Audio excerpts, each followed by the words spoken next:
Hey, you're watching Geekin Out. I'm here with Dyson, Elaine, Jess, and I'm Elisa. Today we're going to talk about Marvel and DC because both have movies that are making their way to the big screen. And I hear, Dyson and Elaine, that you're big Marvel fans. Indeed. Yep. Tell me why. Well, the Avengers 2, which is coming out soon, there's a lot of hype going around about it. To start, Joss Whedon directed the first Avengers, and it was absolutely wonderful. And he is very well known for ripping fans' hearts out. He really gets you into the characters that he creates. So I'm nervous and excited for the second one to know how he's going to make us fall in love and then destroy us. Yeah, I'm really excited about Marvel's new movie coming out, just because I love the way Marvel makes their movies. I'm done with DC.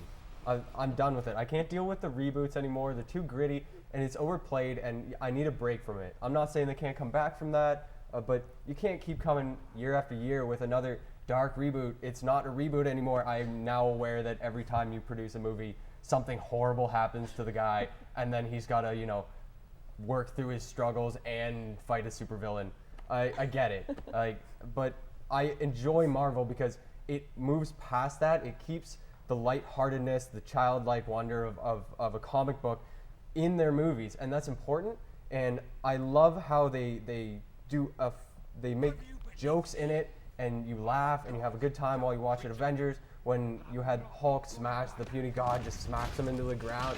No one was expecting that, and it was hilarious. People loved it, and it wasn't. Oh, my parents are dead, so I gotta save this city, but they don't deserve me. So give me a break from that. It's too much. There's one after the other, and I like the lightheartedness. So I'm excited for that.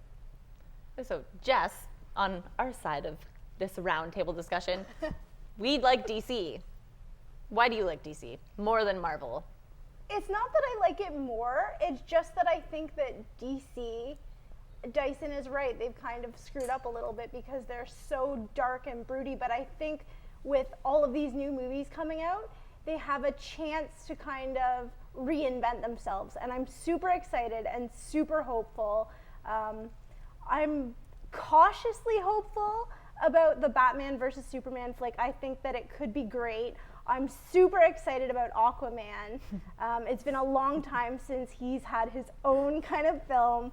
I'm super excited about that. I really think that they could be as strong of a contender in the cinematic world as Marvel. But the thing that I really like that Marvel does that I wish that DC would adopt is the continuity in their universes. So Iron Man is always Robert Downey Jr. Chris Evans is Captain America. Instead of having different people portray these well-known superheroes, I feel like they should have continuity. That said, I am extremely hopeful and extremely excited about DC's lineup, especially Justice League and especially Wonder Woman. I cannot wait for those two things to come out. Mm-hmm.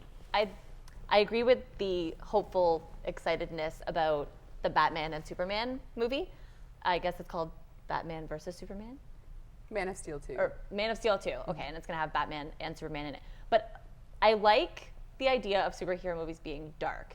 And I know Dyson said he liked the lighthearted part of it. But I feel like if the superhero story is like dark and kind of like sad and broody, it just makes you love the characters a little bit more. If it's lighthearted, I don't connect to them as much. Maybe that's just me. But I like for example, The Dark Knight is so like shady and sad. But I like that better than the whole lighthearted thing. Because, comedies aren't exactly my thing. And Christian Bale was so tortured. And it was good. But I think if Batman versus Superman follows that same kind of Dark Knight feel with the dark, evil kind of a thing, with good...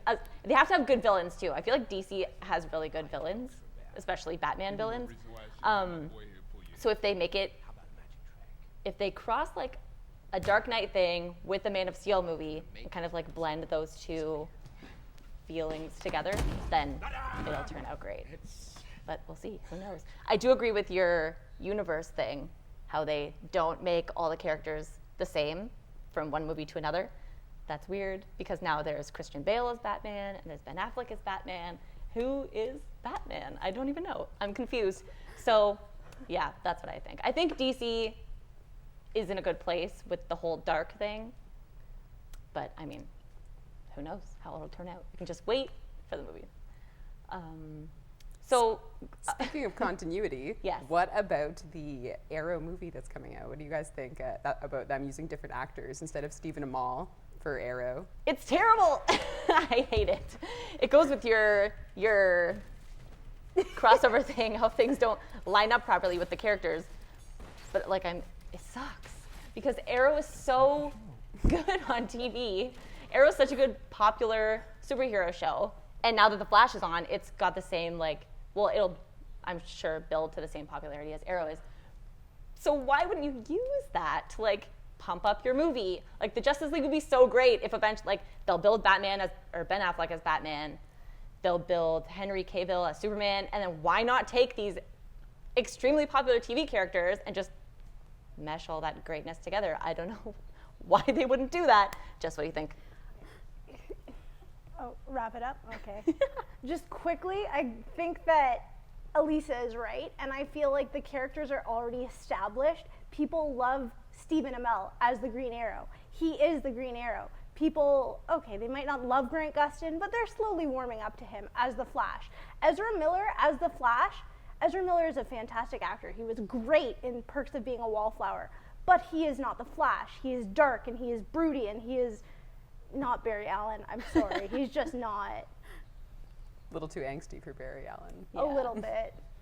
So yeah, I guess we're hoping to see the Flash and Arrow from TV move into the movie scene, but I guess that's not going to happen. But we'll still look forward to both Marvel and DC movies. Thank you for watching Geekin' Out. We'll see you next time. Arrow still sucks. The gritty reboot has kind of done its part. I'm done with it. I can't really deal with that anymore. And until they come out with Aquaman's reboot, because I want to see that, and it's going to start in the fish section of a Fortino's. I guarantee it. But yeah,